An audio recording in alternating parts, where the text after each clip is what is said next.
Hi dear, ഇപ്പോൾ സമയം എന്ന് പറയുന്നത് 12:55. അപ്പോൾ ഞാനും പക്ഷേ ഇങ്ങനെ ഉറങ്ങാൻ കിടന്നു. പക്ഷേ ഞങ്ങൾക്ക് ഉറക്കം വരുന്നില്ല. വേറൊന്നും കൊണ്ടല്ല, നമ്മൾ ഹസ്ബൻഡ് ഡ്യൂട്ടിക്ക് പോയ സമയത്ത് ഫുഡൊക്കെ ആൾക്ക് റെഡിയാക്കി കൊടുത്തിട്ട് ഞാനും മോനും കിടന്നുറങ്ങി. കാരണം ഇവിടെ പകൽ ഭയങ്കര ചൂടാണ്. ഞങ്ങൾക്ക് പുറത്തിറങ്ങാനോ ഇതുപോലെ ഇപ്പോൾ പടിയിലിറങ്ങിയിരിക്കാനോ ഒന്നിനും പറ്റില്ല. ഭയങ്കര ചൂടാണ്. 6 മണിയായാലും ചൂട് പോവില്ല. ഇപ്പോൾ ഞങ്ങൾ നടക്കാൻ പോയില്ലേ രാത്രി, ഈ ഒരു സമയത്ത് തന്നെ നല്ല ഹ്യൂമിഡിറ്റി ഉണ്ട്. ഫോണിൻ്റെ ഗ്ലാസ്സൊക്കെ ആയാലും ക്യാമറയൊക്കെ ആയാലും നന്നായിട്ട് ഹ്യൂമിഡിറ്റീൻ്റെ ഇതായിട്ട് ഈർപ്പം വരുന്നുണ്ട്. ഇപ്പം ഞങ്ങളിപ്പോൾ പുറത്തിരിക്കുകയാണ്. പുറത്ത് നല്ല ചൂടുണ്ട്. അങ്ങനെ ഞങ്ങളിങ്ങനെ പാർക്കിൻ്റെ സൈഡ് വരെ നടന്ന് പോകാമെന്ന് വിചാരിച്ച്. പക്ഷേ അങ്ങോട്ടേക്ക് ചെല്ലുന്തോറും ലൈറ്റ് കുറവാണ്.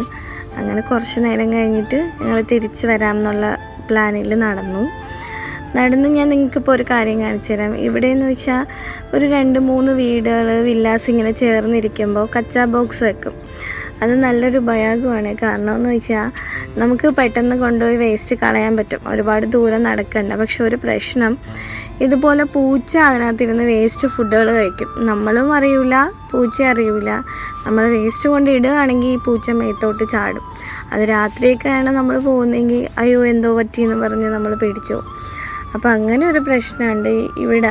അത് മറ്റേ ദുബായ് സിറ്റിയിൽ അങ്ങനെയൊക്കെ ആണെങ്കിൽ പ്രശ്നമില്ല. ഇത് ഷാർജ, ഇപ്പം നിങ്ങൾക്ക് ഈ ഏരിയ കാണുമ്പോൾ മനസ്സിലാവുമല്ലോ, കുറച്ച് വില്ലാസ് അങ്ങനെയുള്ളൊരു ഏരിയയാണ്.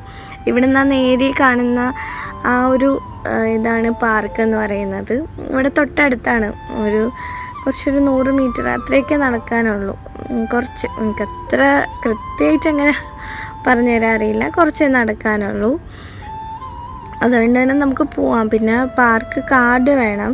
പാർക്ക് കാർഡ് ഉണ്ടെങ്കിൽ മാത്രമേ നമുക്ക് അവിടെ കയറാൻ പറ്റൂ.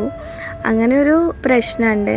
അപ്പോൾ അത് നമുക്ക് വില്ലേൻ്റെ ടെനൻസി അങ്ങനെയുള്ള കാര്യങ്ങളെല്ലാം വെച്ചിട്ട് പാർക്കിലുള്ളൊരു സൈറ്റുണ്ട്. ആ സൈറ്റിൽ കയറി രജിസ്റ്റർ ചെയ്ത് കഴിഞ്ഞാൽ 15 ദിർഹം അത്ര കൊടുക്കുമ്പോൾ നമുക്ക് പാർക്ക് കാർഡ് ഒരു 2 ഡേയ്സിനുള്ളിൽ നമുക്ക് കിട്ടും. അതുകൊണ്ട് പ്രശ്നമില്ല. അങ്ങോട്ടേക്കൊക്കെ പോയപ്പോഴത്തേക്ക്